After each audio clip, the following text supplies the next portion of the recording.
hay diferentes protestas donde manifiestan no a la guerra de Estados Unidos con Venezuela. Hands off Venezuela! Hands off Venezuela! Hands off Venezuela! So we are at the USS Iowa in San Pedro, California. We are at the foot of the LA Harbor, the commercial harbor of Los Angeles.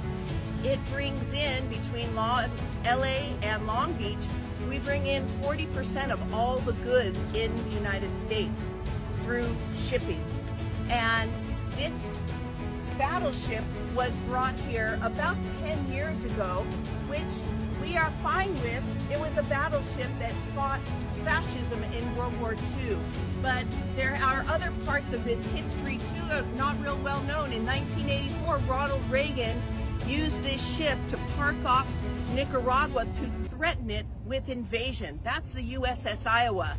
So history is repeating itself again with our U.S. Naval Armada once again in the Caribbean, threatening countries and actually bombing countries, kidnapping their president. So we don't want to get deeper and deeper into this. We want to tell the U.S. government loudly and clearly we're sick and tired of these endless wars. Yes. We know where this leads, and we know it's no good for the people of Venezuela either. Yes. So U.S. out of Venezuela, U.S. out of Latin America, hands off.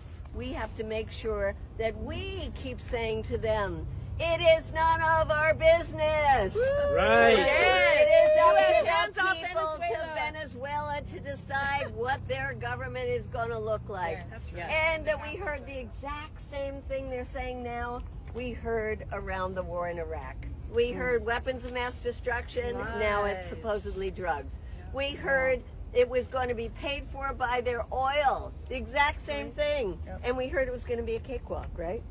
And $1.8 trillion later in Iraq, and so many lives lost. Healthcare, not warfare!